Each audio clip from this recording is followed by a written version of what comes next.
Maka orang yang sakit atau yang diuji oleh Allah dengan sesuatu, kemudian dia sabar, sesungguhnya Allah sedang memberikan rahmat yang sangat besar. Cuma menungsa niku nek delok niku zahire, nek duwe akeh pangkate selalu mundak, dielu-elukan orang, derajat didukur. Lah ngoten Pak nggih. Tapi nek pensiun diuber-uber niku lho masalahnya. Tapi kalau kebalikannya dianggap derajatnya rendah, padahal tidak demikian. Kemudian Akultu, Thauban ini mengatakan, saya Rasulullah. Fakana la yas'alu ahadan syai'an. Dari mulai beliau ngomong begitu, beliau tidak pernah minta kepada seorang pun. Dia tidak pernah minta. Ini Thauban. Minta apapun tidak mau dia. Dia penuhi hajatnya sendiri. Kalau dia tidak punya, dia diam. Ya. Kalau ditawani, mau.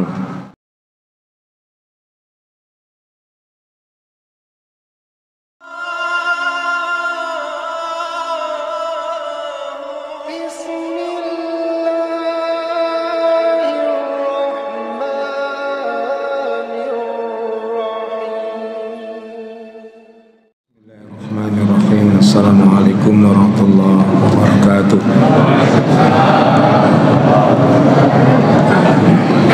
Innal hamdalillah nahmaduhu wa nasta'inuhu wa nastaghfiruhu wa na'udzu billah min shururi anfusina wa min sayyiati a'malina. May yahdihillah fala mudilla lahu wa may yudlil fala hadiya lahu.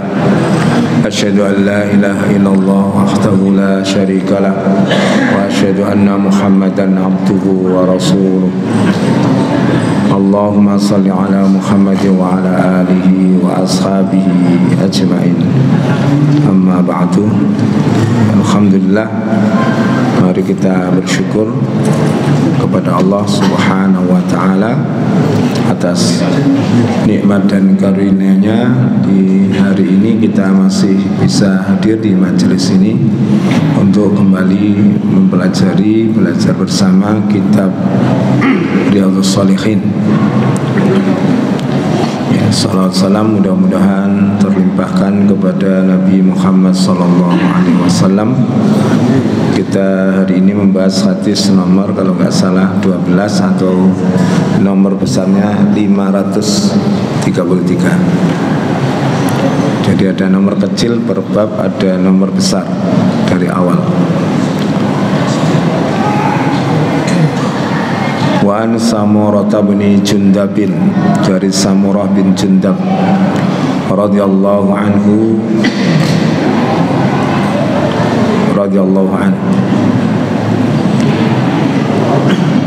Mudah-mudahan Allah meridainya. Qala, beliau mengatakan, qala, telah bersabda Rasulullah sallallahu alaihi wasallam, innal mas'alata, sesungguhnya meminta-minta, katun. Ya, katun itu kalau diterjemah ini diartikan topeng, tapi ada yang mengatakan cakaran. Apa Pak Bagus? Cacak cakaran, ya, semacam itu, atau luka atau cakaran. Ya. Yakutu, yang mencakar biha dengannya, ya, dengan cakaran, dengan minta itu, ar-rajulu, seorang laki-laki, wajahu, wajahnya. Illa ayyas'ala ar-rajulu, illa ayyas'ala, kecuali bahwa seseorang itu meminta sultanan kepada penguasa, au fi amrin la budda minhu, atau dalam perkara yang tidak mesti harus dikerjakan. Rawahu Tirmidzi wa qala hadisun hasan sahih. Ya. Hadis nomor 533 ini adalah merupakan takhdir atau ancaman yang disampaikan oleh Rasulullah SAW kepada orang yang berprofesi menjadikan meminta adalah sebagai profesi. Sebagaimana yang kita sampaikan pada 532, itu juga ancaman, ya, apabila ada orang meminta untuk memperbanyak harta, ya, maka maka sama dengan dia meminta bara api neraka. Jadi hukumnya sudah jelas haram karena ancamannya begitu tegas. Ya, sesungguhnya seseorang yang meminta-minta dengan satu permintaan itu ibaratnya dia mencakar wajahnya. Sekali minta dia cakar sekali. Kalau berkali-kali tentu ya berulang-ulang. Sehingga dalam keterangan riwayat yang lain besok di hari kiamat, orang yang kerjanya minta-minta itu tidak punya daging di mukanya. Ini kan ngeri sekali ya. Itu beda dengan ketika kita meminta dalam perkara-perkara yang ringan ya, minta tolong ini dan itu. Tapi para sahabat memang ada yang betul-betul tidak mau meminta seperti itu. Illa ayyas ala rajulu sultanan, kecuali apabila ada seseorang ini membutuhkan sesuatu, maka dia boleh meminta kepada penguasa. Ini juga menunjukkan bolehnya meminta kepada penguasa. Wa kadzalika su'alun nas lil hajah, dan demikian itu juga dibolehkan apabila ada seorang minta karena memang keperluannya mendesak. Kalau dia meminta boleh kepada penguasa, misalkan dengan itu penguasa akan mengambil hak untuk dia dari zakat atau dari sedekah atau dari baitul mal. Silahkan itu dilakukan. Jadi meminta kepada penguasa untuk memenuhi hajatnya, atau meminta dalam perkara yang tidak mesti tidak harus minta dia. Kalau dia tidak meminta akan terjadi hal-hal yang lebih parah lagi. Bisa jadi orang itu akan jatuh kepada dosa yang lebih besar, yaitu pencurian ya. Oleh karena itu kalau ada orang yang sangat kelaparan kemudian mencuri, itu pernah ya saya membaca Umar bin Khattab itu pernah di satu wilayah itu tidak menerapkan hukum potong tangan ya, karena ada paceklik yang sangat serius. Maka ada orang yang mencuri dan dia memang sangat kelaparan, dan itu seharusnya orang-orang kaya lah yang membantu dia, jangan sampai dia melakukan pencurian. Ya dilihat dulu kasusnya ya. Jadi tidak diterapkan itu bukan berarti Umar menyalahi hukum Allah Ta'ala yang menyatakan as-sariqu was-sariqatu faqta'u aydiyahuma, pencuri laki-laki dan pencuri perempuan potonglah tangan keduanya. Demikian juga tidak menyalahi apa yang dilakukan oleh Rasulullah SAW. Pernah ada seorang wanita di zaman Nabi dan dia darah biru, orang bangsawan, mencuri.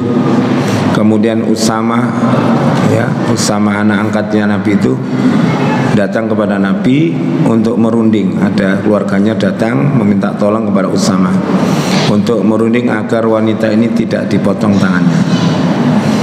Ya Rasulullah, dia ini wanita terhormat, bagaimana kalau Anda potong maka kehormatannya akan jatuh. Mukanya Rasul langsung marah besar. Dia mengatakan, ya seperti inilah yang menyebabkan kehancuran di satu negara. Apabila orang besar yang melakukan pencurian, maka dilindungi, diupayakan bebas dari hukum dengan cara apapun. Kaya itu mriki kena kaya ya.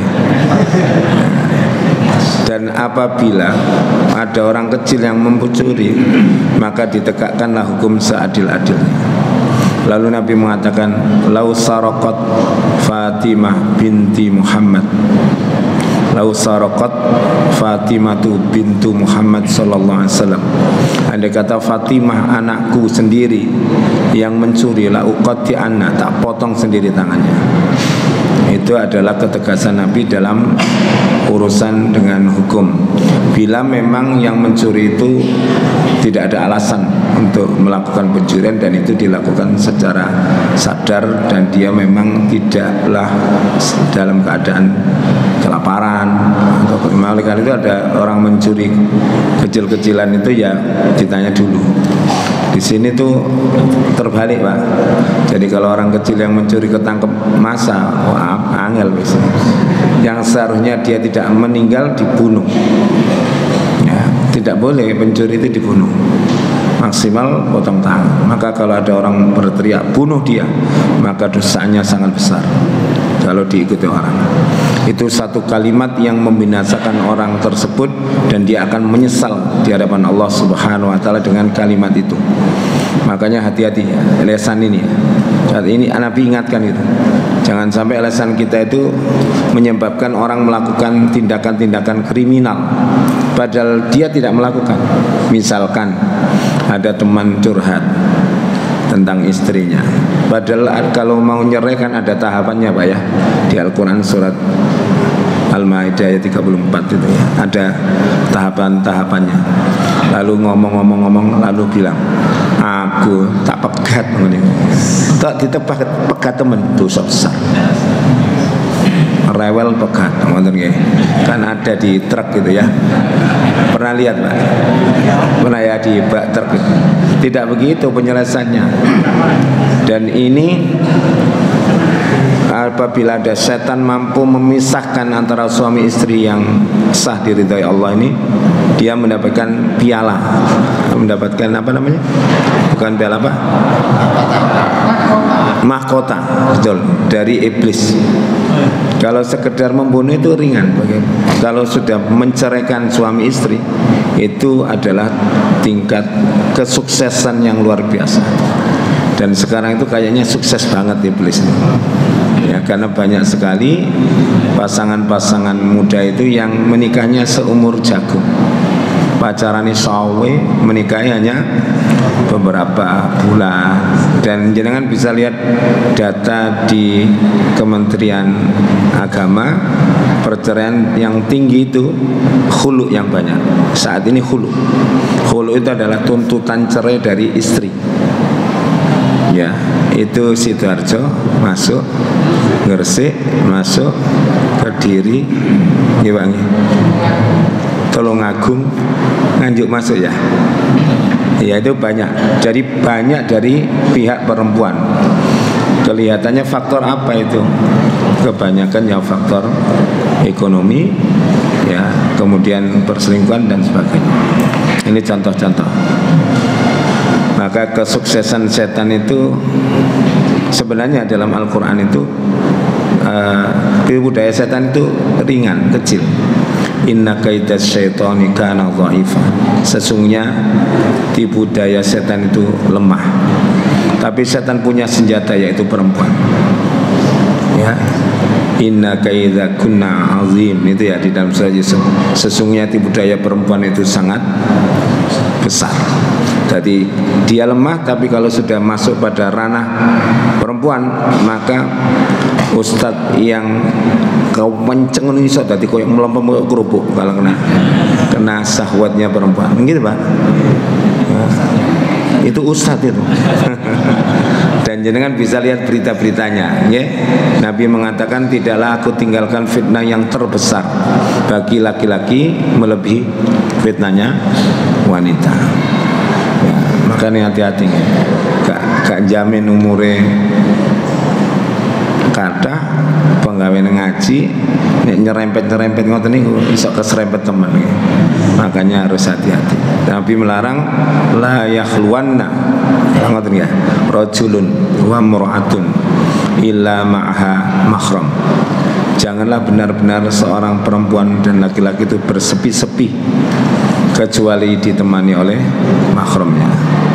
Kalau jenengan dalam hadis kan ada orang berkumpul 2 laki-laki 3 itu 4-nya kan Allah Ta'ala. Kalau dia berzikir, berbicara, nek niku ketiganya apa?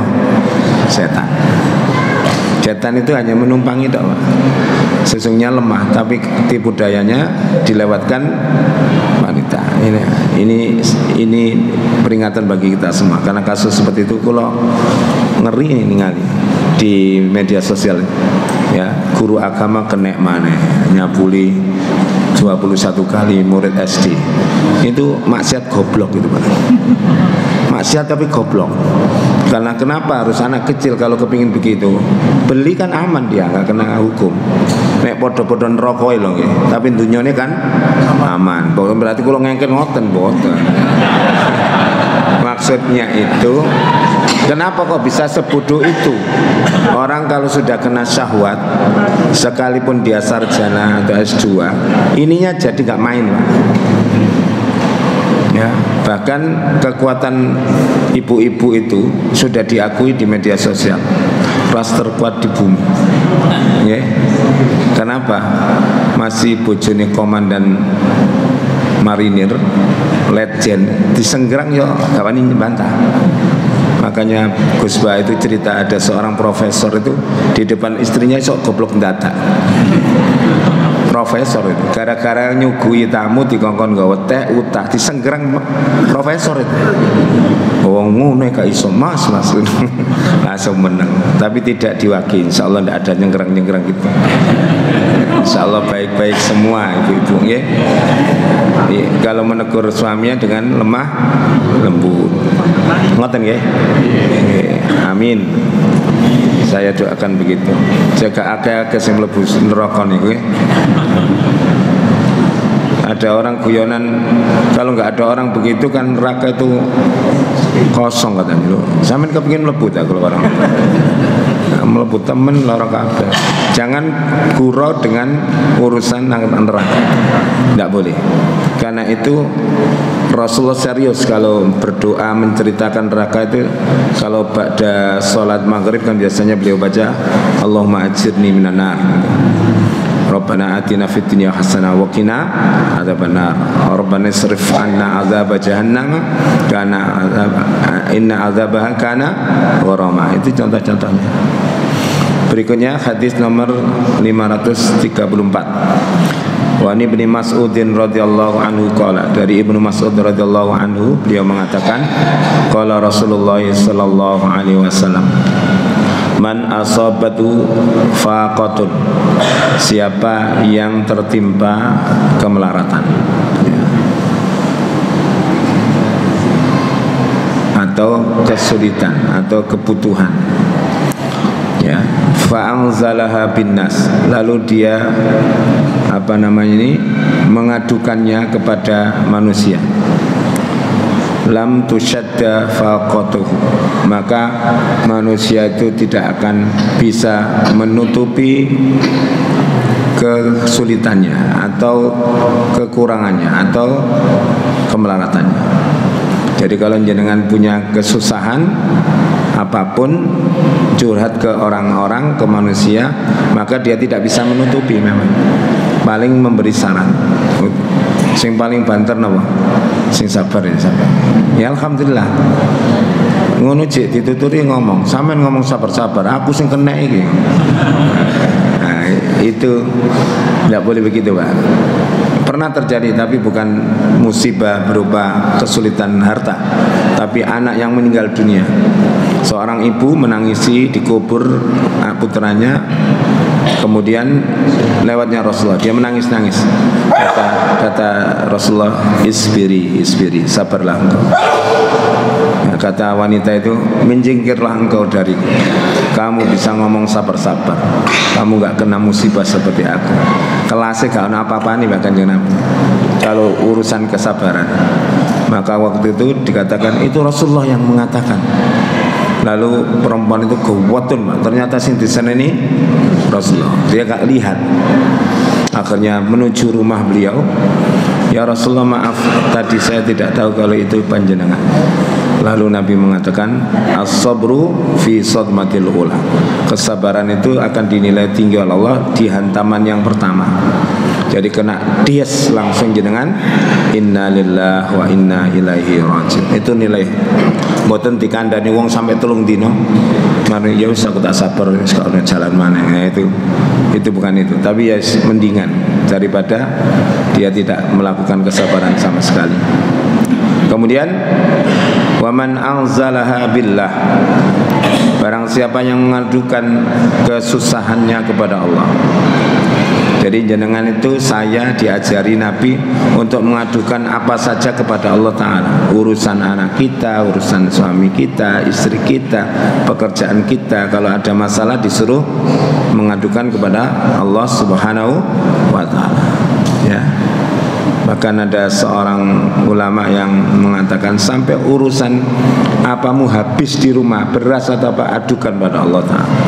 Ya Allah, beras saya habis. Allah ya weru, tapi harus begitu. Karena kita seorang hamba yang membutuhkan pertolongan Allah Subhanahu wa Ta'ala. Fayusikullahu lahu birizqin ajilin au ajalin. Ya, Allah akan segera, ya. Yusiku itu dikasih shin itu artinya ay yusri'u. Kalau diterjemah saya diartikan maka Allah akan segera, sama ya. Allah akan segera memberikan jalan keluar baginya dengan rizki yang ajil. Ajil itu segera langsung, atau au ajil pakai hamzah. Yang satu pakai ain, yang satu pakai hamzah. Kalau yang pakai ain artinya segera, kalau yang pakai hamzah artinya ditunda atau lambat, datangnya lambat. Pertolongan itu bisa datang cepat sekali, bisa lambat. Yang menentukan adalah Allah Subhanahu wa Ta'ala. Hadis ini dari Abu Dawud dan At-Tirmidzi. Saya panjenengan pasti mengalami ya, pertolongan Allah itu ada yang cepat sekali, ada yang lambat. Ya, kaum muslimin di Palestina itu ditolong Allah lambat. Ya, ditolong tapi sudah sekian 1 tahun lebih baru datang ya, bertubi-tubi pertolongannya. Misalnya, kalau yang kecil-kecil sudah datang. Ya, sama dengan saya, jenengan mungkin merasakan itu. Saya pernah itu ketika Ramadan kemarin itu. Ya, waktunya ngisi di Al-Ilham. Saya sebelum buka itu ngisi di An-Nur. Buka bersamanya di An-Nur, buka di sana. Itu sudah meledak-meledak, Pak. Saya nggak bawa mobil karena jelas nggak nutut. Ya, jaraknya itu, kemudian ramenya kendaraan. Itu sudah kepiur-kepiur gitu. Saya doa yang ada di Bukhari itu. Ya Allahumma hawalaina wa ala alina. Ya Allah, turunkan hujan di sekitar saya, jangan kena saya. Tapi gue kula siap-siap jas udan ya. Polane gak koyo Kanjeng Nabi awak dhewe iki. Ya kan ngoten ya. Tetap saya siap-siap, tapi berdoa terus, saya berdoa. Alhamdulillah sampai Al-Ilham itu tidak hujan. Padahal sudah hujan, yang dari sana sudah kena hujan semua. Itu segera Allah nolong. Ya, waktu itu kendaraan saya lagi masuk bengkel itu. Jadi karena membawa sepeda motor ya nggak apa-apa. Andalannya tunggu niku Pak, pokoknya mendung-mendung. Biasanya itu kalau pakai itu alhamdulillah. Kalau lewat sudah selesai hujannya, atau saya sudah lewat baru hujan. Seringkali begitu. Insya Allah, ya Allah ridhoi saya berangkat mengajar. Contohnya seperti itu. Ada kalanya jenengan juga kebutuhan tertentu, ketika butuh Allah kasih, padahal kemarin itu belum ada. Ya, itu berarti segera Allah menolong. Tapi ada kalanya memang harus berhutang dulu, lalu 1 bulan baru Allah memberi rezeki. Itu juga bisa terjadi. Dan Allah tidak bisa diatur oleh kita. Masih sampai jauh sampai nangis gede nek durung wae dikai nggih mboten diparingi. Makanya minta saja kepada Allah Subhanahu wa Ta'ala. Dan berdoa itu merupakan satu wujud bahwa kita butuh Allah. Yang kedua, kita berharap, punya harapan, tidak putus asa. Selama jenengan berdoa, jadi berarti jenengan tidak putus asa, karena masih berdoa. Kalau orang yang putus asa itu tidak pernah berdoa sudah. Ya. Mati ya ini. Ada tetangga saya dididik mati ini. Wis ono sangune ta. Nek ono enggak masalah. Nek mati timbang urip asline ngurusin dunya ngeten iki. Kalau memang sangune pun full. Anak-anak sudah siap semua ditinggal secara mentalitasnya, agamanya, akhlaknya. Enak jenengan dan saya meninggal dalam keadaan seperti itu. Kalaupun masih kecil-kecil, Allah juga sudah tidak diragukan lagi reputasinya merawat anak kita, mulai dari kandungan sampai lahir, sampai kecil. Itu kan Allah yang merawat. Jenengan kan hanya menjaga melalui makanan, olahraga, nutrisi yang baik, konsultasi dokter, kan itu hanya itu yang kita bisa lakukan. Sedangkan penjagaan yang sepenuhnya dari apapun adalah dari Allah Subhanahu wa taala. Maka janganlah meragukan reputasi Allah dalam urusan itu. Dan kalau misalkan di antara jenengan itu ada yang hamil lagi padahal tidak menghendaki punya putra, ojo diuring-uring bojone. Uring-uring. Padahal yang nglakoni wong loro. Kok iso diuring-uring gara-gara sampean ngene iki. Akhirnya apa? Konsentrasi untuk mendoakan anak jadi solihah hilang. Karena merasa nikmat Allah, rizki, padahal dungoi kan rizki kan itu. Ya, Allahumma jannibna syaiton wa jannibis syaiton ma razaq. Nah, rizki itu kayak ditolak, padahal itu Allah yang ngasih. Dan bayangannya anak loro wis repot kok yang ini. Apa mana ditambahi? Oh, itu terlalu disi Gusti Allah itu. Bisa jadi yang ketiga itu bikin jenengan lapang kayak teman saya. Anak 1, 2 itu ekonominya susah. Ketika anak ketiga lahir dia ngomong sama saya, Masya Allah sejak anak saya lahir tuh banter ini. Ya, Allah ngasih rezeki saya. Kan bisa jadi begitu. Ya. Makanya tidak boleh suudzon. Orang dulu itu tidak repot-repot banget gak punya anak itu. Sekarang itu repot. Anak luri repot. Karena kadang-kadang sampai yang ngerepoti anak ya. Warek dikongkon dadi apa ya? Les nang ngene, les ngene, les ngene. Les renang, les piano, les tari, les balet. Padahal ibu ini loh ya gak pati pinter-pinter teman kok menuntut banyak sekali. Nek menurut kula nggih sewajarnya anak itu berkembang sesuai dengan bakat dan minatnya, teman-teman. Kemudian bagaimana di sini? Ya, ini ketika jenengan berdoa itu juga menunjukkan bahwa kita itu merasa lemah. Ya, lemah, tidak punya apa-apa ya Allah. Saya tidak punya apa-apa. Kalau engkau tidak tolong aku, nggak ada apa-apanya. Itu adalah satu kalimat yang muncul dari ucapan zikir la haula wala quwata illa billah. Kita nggak punya apa-apa, yakin nggak punya apa-apa. Tidak punya kemampuan untuk menolak bahaya, tidak punya kemampuan secara mandiri untuk bisa mendatangkan manfaat. Semuanya itu atas pertolongan dan izin Allah Subhanahu wa taala.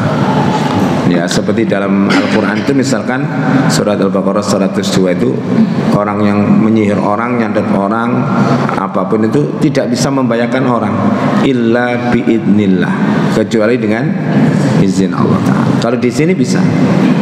Termasuk yang meruqyah. Yang meruqyah itu ada orang meruqyah sekali langsung sembuh. Itu biidnillah, bukan karena kemampuan dia. Dan Syekh Wahid Abdus Salam itu dalam dialog tentang ruqyah itu saya baca itu ketika sembuh, sering sembuh orang mudah sekali disembuhkan, maka kemudian ketika orang datang, wahai saya terima kasih pada engkau, saya tidak punya apa-apa, semua itu karena izin Allah Subhanahu wa ta'ala. Itu orang yang ditakuti bangsa jin itu. Kata Ustaz Abdul Somad ya dalam ceramahnya, kalau Syekh Abdul Wahid itu datang mau meruqyah baru dehem aja sudah kubu kabeh sini Pak. Ya. Kalau saya kata beliau baca ayat kursi ditirokno sesama setannya jangan guyonane itu ya. Artinya ada orang yang seperti itu kapasitasnya sangat tinggi ya di hadapan Allah. Ada yang tidak usah meruqyah sama sekali, bahkan hanya disuruh dok. Dan ada Imam Ahmad itu diantaranya yang tidak meruqyah tapi digawani sandal. Ada orang kesurupan, repot beliau. Saudara saya kesurupan ya Imam Ahmad. Gimana? Bawa sandalku, tunjukkan pada jinnya. Suruh keluar Pak. Karena tahu itu sandalnya Imam Ahmad, Imam Ahlul Hadis. Ya. Suatu saat Imam Ahmad meninggal. Ya, kesurupan lagi Pak orang itu. Datang lagi, jobok sandal Imam Ahmad. Guyut deh.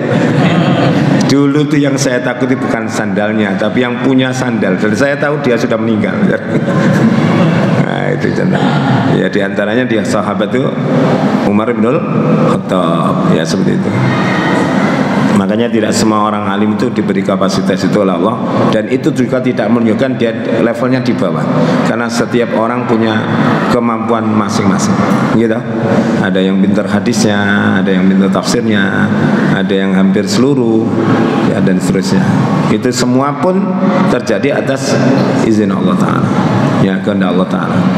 Berikutnya wa an Thauban radhiyallahu anhu qala Rasulullah sallallahu alaihi wasallam man takaffala, siapa yang menjamin, ya, li untukku alla yas'alan nasa syai'an, untuk tidak meminta kepada seorang pun, kepada manusia apapun. Jadi tidak pernah minta pokoknya, sapa sing gak tau njaluk. Maka Nabi itu tidak suka ada orang yang suka nyuruh orang. Padahal nang sebelah lo karek njupuk tok lo, saya tolong, enggak suka. Hendaklah seseorang itu mandiri. Ketika Nabi menjelaskan itu ada sahabat yang tongkatnya terjatuh, gak wani njupuk ngongkon koncone, harus diambil sendiri. Itu menunjukkan bahwa seseorang kalau bisa sedapat mungkin memenuhi hajatnya sendiri tanpa mengganggu orang lain, ya, tanpa mengganggu orang lain. Kalau bisa dalam membantu orang lain. Wa atakaffalu lahu bil jannah, aku akan jamin dia masuk surga. Jadi ini adalah seseorang itu di satu kasih motivasi untuk tidak meminta kecuali hanya kepada Allah Subhanahu wa taala atas urusannya. Sekalipun dia boleh meminta urusan-urusan yang manusia atau makhluk bisa memenuhi, tapi dia tidak mau kecuali meminta kepada Allah Subhanahu wa taala. Nilainya tinggi sekali, Pak. Ya, kalau dia meminta kepada Allah sendiri. Termasuk kisah seorang wanita yang di dalam Riyadhus Shalihin di bab-bab sabar itu, seorang wanita yang sakit, ya, yang dia itu ayan, sakit ayan. Jadi kalau dia sedang kumat itu tersingkap badannya. Dia datang kepada Nabi, ya Rasulullah, saya ini sakit, tolong doakan. Maksudnya termasuk meruqyah itu. Kata Nabi Muhammad apa? Jika kamu ingin, aku akan doakan engkau dan insya Allah sembuh dengan izinnya. Jika tidak, kamu sabar, kamu pasti masuk surga, aku jamin. Milih ndi? Nek ditarik ngoten ibu-ibu milih pundi, Bu? Mesti jawabane wong akeh ngaten wong pinter-pinter. Kula niku nggih kepengin mlebu swarga ya waras. Banget. Iya. Ngeten. Tapi dia mengatakan asbir ya Rasulullah, saya milih sabar, tapi saya minta doa. Kalau saya kumat ayan saya, tolong doakan jangan sampai aurat saya tersingkap. Itu aja. Luar biasa penjagaan terhadap auratnya ini, ya. Dia masih mikirkan itu, padahal ketika dia sedang sakit itu tidak mengapa kan, sakit teringkap enggak, tapi dia tidak ingin terlihat. Maka kemudian wanita itu dikatakan oleh Nabi ahli surga dengan kesabarannya atas penyakit yang dia derita. Maka orang yang sakit atau yang diuji oleh Allah dengan sesuatu, kemudian dia sabar, sesungguhnya Allah sedang memberikan rahmat yang sangat besar. Cuma menungsa niku nek delok niku zahire, nek duwe akeh pangkate selalu mundak, dielu-elukan orang, derajat didukur. Lah ngoten Pak nggih. Tapi nek pensiun diuber-uber niku lho masalah.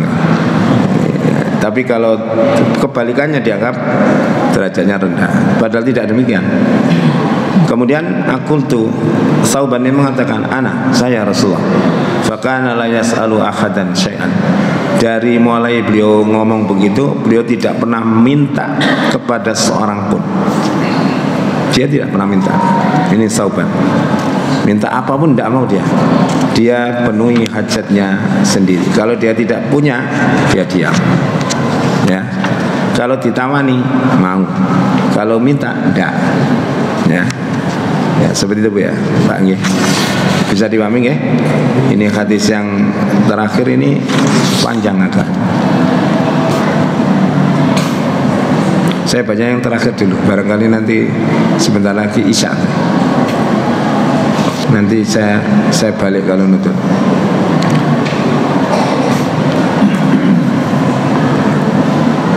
An Abi Hurairah radhiyallahu anhu anna Rasulullah sallallahu alaihi wasallam qala laisal miskinul ladzi yatufu 'alan nas. Bukanlah orang yang miskin itu orang yang berkeliling meminta-minta kepada manusia. Tarudduhu ya. Tarudduhu luqmatu wa luqmatani. Ya. Dia kemudian diberi oleh seseorang atau ditolak oleh seorang mendapatkan satu suap atau dua suap. Watamrotu watamrotani, satu kurma atau dua kurma. Ya, walakinal miskin alladzi la yajidu ghinan yughnihi. Tetapi orang miskin adalah seseorang yang tidak mampu memenuhi kebutuhannya.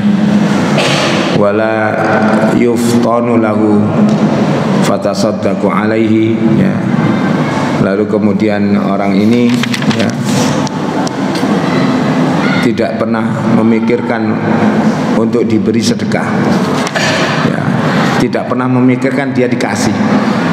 Aku tak rono dikai, tidak pernah ya.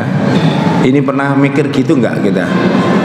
Ke rumahnya teman biasanya di oleh-oleh apa silaturahim terus budal biasai aku nang kono dikai urang windu barang rono wong lungo alhamdulillah. Jangan berarti dijaga Allah, jangan punya perasaan aneh-aneh kalau silaturahim okay?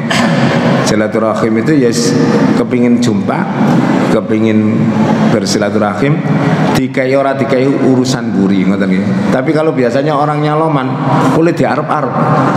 Bulet kayak gak mulih. Lah mosok gak mulih. Itu kan artinya ada di antara jiwa manusia yang seperti itu. Kemudian wala yakum fayas'alan nas, dan dia tidak mau meminta kepada orang lain. Dan ucapan Nabi itu benar. Ternyata orang yang berkeliling-keliling minta itu bukan miskin betulan, Pak. Banyak yang tidak miskin. Bahkan di wilayah Indonesia ini di beberapa tempat ada apa namanya? Kampung pengemis. Ya Pak, pernah baca Pak Bu nggih? Kampung rumahnya gimana? Bagus-bagus nggih. Bahkan ada yang fantastis. Kenapa? Dia bisa kredit mobil. Tuh. Bayangkan ngemis bisa kredit mobil. Dan yang kemarin saya lihat di televisi beberapa bulan yang lalu itu tertangkap oleh Satpol PP, uangnya dibawa, ya satu bungkus kresek hitam dibongkar, dihitung, ternyata uangnya sekitar berapa kemarin? 54 juta kalau nggak salah. Digowo sampai nanti kok duit 54 juta melaku-melaku dia bawa ya, kan luar biasa. Bahkan ada yang tertangkap kemudian ada buku tabungannya dibuka, ada depositonya loh. Kalau nggak salah ingat saya 174 juta. Pengemis saja punya tabungan deposito gitu. Kadang-kadang sing nyambut gaya nah, tapi bagaimanapun kalau jenengan lihat wajahnya pengemis itu nggak ada yang ajar Pak, dari orang Jawa. Cerah, bersih, auranya bagus, mesti mercing misalnya. Masih wadah mercing. Karena gaya mercing itu gaya hidupnya gitu loh. Melas gitu ya. Cek napa? Cek angsal welas asih. Jadi kasihan Pak, saya belum makan. Maksudnya belum makan 3 kali gitu, masih sekali gitu. Ya, kan begitu. Jadi banyak. Bagaimana kalau kita memberi dia tidak tahu, nggak masalah. Kita sodako lo hilang, ini nggak masalah. Sodako dititip wong hilang, ini nggak masalah. Ya, tetap pahalanya di sisi Allah Subhanahu wa Ta'ala. Hanya jenengan tinggal ngomong sama yang dititipi, sama lironi tak, aku ganti duit, gak usah dilironi wis. Nah, misalkan begitu. Kalau punya uang mungkin dia bertanggung jawab untuk menggantinya, nggak apa-apa. Seperti itu. Jadi ini perlu kita aplikasikan dalam kehidupan nyatanya gimana? Maka panjenengan saya harus meneliti mana di antara jamaah tempat kita tinggal atau kaum muslimin atau masyarakat yang miskin itu mana? Karena mereka itu tidak akan minta gitu loh. Tidak akan minta. Saya pernah menjumpai orang seperti ini Mas. ya, masih sholat di musola saya. Saya tahunya itu waktu saya di depan rumah, beliaunya itu membawa besi yang karena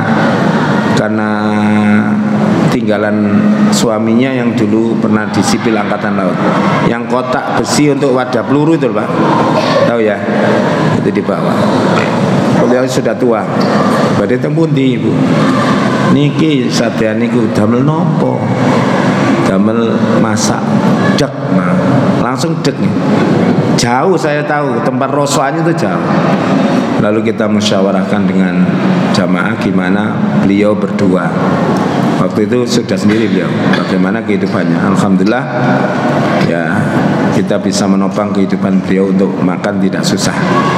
Ya, sekedar bisa membantu makan. Yang penting tidak memikirkan makan. Ya.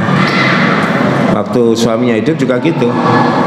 Ya, ketika sakit juga jamaah yang ngopeni, rumahnya jeplok juga gitu Pak. Kenapa? Dukur ini kenapa? Buatan sing kudo-kudo ini kalau ya itu kita sudah laporan ke desa, gak direspon-respon. Akhirnya wis bismillah ditangani sendiri. Itu memang kalau beliau tampil jamaah atau tidak kelihatan miskin, pakainya rapi gitu, tapi sebenarnya tidak punya apa-apa. Kalau kita masuk rumahnya baru tahu, oh ternyata beliau sangat miskin, tapi tidak pernah meminta. Seperti Abu Hurairah kan begitu.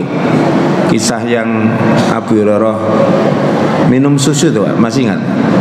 Ya, Abu Hurairah itu Nabi itu kelaparan beliau ya, sampai diikat perutnya dengan batu itu, di tali itu. Lalu Nabi dikasih susu di satu tempat, kalau itu towong gitu ya, gitu. Kemudian Abu Hurairah diuji lagi oleh Nabi, laparnya luar biasa itu dia. Saya tolong panggilkan Ashabus Sufa. Ya, itu sahabat-sahabat Nabi yang tinggal di emperan masjid. Pak, dia mengatakan, saya ini lapar, kok disuruh ngundang Ashabus Sufa? Itu banyak orang Pak itu, diminum oleh mereka susunya. Aduh, Abu Hurairah ngelek itu Pak, ya Allah, aku kok gak dikek-kek karo Kanjeng Nabi. Tapi dia tidak meminta, ngoten ya. Ketika sudah selesai semua, sudah kenyang semua, kata Nabi, ayo sumbina yo, minum. Sudah selesai minum, ayo minum lagi. Minum lagi pun boten kiyat Kanjeng Nabi. Nah, itu satu tempat itu sudah bisa diminum puluhan orang itu. Lalu terakhir Nabi meminumnya, sisanya sahabat-sahabat. Okay. Boten capeti Nabi dikai royokan niku. Boten nggih. Kisahnya itu para sahabat minum bergiliran semua, kemudian baru Nabi Muhammad meminumnya. Itu juga menunjukkan ketawadhuannya Rasulullah SAW. Beliau tidak melihat strata manusia itu berdasarkan dia miskin, dia nggak punya apa-apa, tak pantas minum makan sama saya, enggak gitu. Bahkan Nabi menunjukkan beliau bergaul bisa dengan semua kalangan, baik kalangan yang tinggi maupun kalangan yang rendah. Bahkan Allah pernah menegur langsung Nabi Muhammad ketika Ibnu Ummi Maktum datang dan beliau tidak terlalu respect. Karena Nabi Muhammad saat itu kan sedang ngomong dengan pembesar Quraisy. Ibnu Maktum itu buta, jadi tidak tahu Nabi itu sedang apa gitu. Akhirnya Ibnu Maktum tanya tentang agama, tidak direspon. Lalu Allah turunkan firman-Nya, abasa wa tawalla an ja'ahul a'ma, dan seterusnya itu. Itu contoh beliau adalah orang yang tidak jaim ya. Kenapa jaim? Jaga imit. Gombol wong melarat wedi ketularan, ini jangan sampai ya. Ya, jadi orang itu sekalipun jenengan punya jabatan tertentu, itu kan di kantor, itu kan di tempat kita kerja. Kalau di rumah kan balik nang bapak ya arek-arek, gitu. Kalau di masjid mungkin jenengan juga tidak jadi imam, bisa jadi, tapi menjadi makmum, nggak masalah. Ya, tidak harus menjadi ketua. Ini hati-hati loh, jadi ketua nih. Godaan ini kenapa? Nek dipilih ketua serkep, engkau nek dilereni gak serkep, hati-hati. Dititeni wong loh sama ini. Makanya kemudian orang yang ikhlas karena Allah Ta'ala itu kata para ulama, ketika dalam posisi baik dia juga lillahi ta'ala sergap, dalam posisi tersingkir juga sergap. Seperti Khalid bin Walid itu loh, masih ingat ya ceritanya, ketika Islam itu menang terus, perang dipimpin Khalid itu menang, gak pernah kalah Pak. Akhirnya muncul pengkultusan di hati sebagian sahabat, ini kita perang menang gara-gara yang mimpin Khalid. Umar dengar, gak bener ngomong ini, karena yang bikin menang itu Allah Ta'ala. Wa ma ramaita id ramaita walakinnallaha rama, kan gitu. Bukan kamu yang memanah tapi Allah yang memanah. Artinya Allah yang memenangkan kamu dalam memanah sehingga kena. Lalu dipecat oleh Umar. Itu komandan tempur paling tinggi Pak, panglima, dilereni jadi pasukan biasa. Kok saat ini kelak berontak? Temen lagi karirnya lagi meningkat, anak buahnya senang semua, sungguh berontak lah gampang, tinggal ngompakkan gitu kan selesai. Tapi dia berjuang terus dalam keadaan gigih. Lalu kemudian heranlah pasukannya, wahai Khalid, kamu jadi panglima begitu luar biasa memimpin kamu, sekarang kamu jadi anak buah ya begitu luar biasa perjuangan. Jawabannya sederhana tapi luar biasa. Kenapa? Saya berperang karena Allah, bukan karena Umar. Saya berperang ini karena Allah, bukan karena Umar ibn Khattab. Itu aja jawabannya. Dan Khalid itu ketika mau meninggal menangis Pak, karena tidak mati perang. Lukanya banyak di tubuhnya. Sebagai saksi dia pernah berjihad, tapi dia merasa saya kayaknya orang yang pengecut mati di atas pembaringan. Padahal awak dhewe niku nek enten dulure dadi tentara ta bojone perang ditungakno napa selamat ta apa mati. Muga-muga selamat Mas, anak cilik-cilik kan ngoten nggih. Kayaknya beda dengan para sahabat dulu nggih. Ada sahabat yang punya anak dua itu Pak, tidak akan mudah-mudahan kamu mati syahid. Kenapa kok beda doanya, beda kapasitas imannya, beda pandangan hidupnya. Kalau jenengan dan saya punya pandangan seperti mereka, mencintai kematian itu sama dengan mencintai kehidupan, bahkan lebih. Saya ngomong ini dereng tahu dites ya Gusti Allah. Tapi saya sampaikan supaya kita minta bisa begitu di hadapan Allah Subhanahu wa taala. Saya juga kepingin punya jiwa yang seperti itu. Karena kalau jenengan mencintai kematian karena Allah, tentu capek atau penat atau apapun tidak ada sambatannya gitu. Lapo sambatan. Wong kabeh kaya Allah taala, kabeh disida Allah. Begitu kan? Sehingga panjenengan bapak-bapak saya yang belajar di sini tetap semangat. Datang semangat. Suatu saat mungkin hujan orangnya sedikit ya semangat. Dan seterusnya. Mudah-mudahan amaliyah kita ini termasuk amal solih yang diterima Allah Ta'ala, dan panjenengan semua saya diberikan rasa ikhlas yang sangat baik oleh Allah Ta'ala, dan mudah-mudahan ngaji kita ini sebagai satu wasilah untuk bertakarub kepada Allah Subhanahu wa Ta'ala. Okay, baik. Kalau minta-mintanya itu dibungkus seperti kayak profesi, dan kalau profesi kan kita boleh, tapi mau minta-minta seperti profesi kan jadi pengamen, tapi beri uang terus selesai gitu, terus apa jadi silverman atau apa.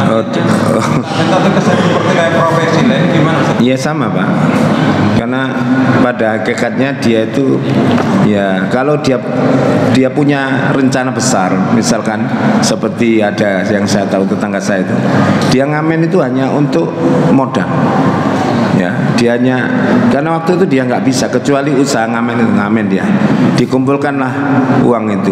Setelah cukup dia kerja, dan sekarang kerja terus nggak mau ngamen. Kalau sudah menjadi profesi peminta-minta masuk itu kan meminta tapi dibungkus. Apalagi orangnya yang jadi Spiderman, jadi Batman, jadi manusia silver, itu kan masih potensi mereka. Sebenarnya yang perlu digarap itu tidak hanya fisiknya, tapi mental mereka itu harus dibina, bahwa yang seperti itu tidak seperti layaknya peran seni, beda Pak. Kalau orang memerankan seniman melakukan itu kan, misalkan dia dipertunjukkan di pentas jadi drama atau teater, itu kan mereka dibayar, ada nego dalam pembayaran berapa, ada harganya. Kalau itu kan sak paring-paringi kan ya, ya akhirnya sama, itu sama. Maka itu seharusnya segera dilakukan tindakan supaya tidak terus menerus. Yang bisa melakukan tanpa fitnah itu adalah pemerintah. Kalau jenengan yang melakukan itu akan menimbulkan efek negatif yang lebih banyak. Nggih. Sampun nggih cekap nggih. Mari kita tutup dengan kafaratul majlis. Subhanakallahumma wa bihamdika asyhadu an la ilaha illa anta astaghfiruka wa atubu ilaik. Wassalamualaikum warahmatullahi wabarakatuh.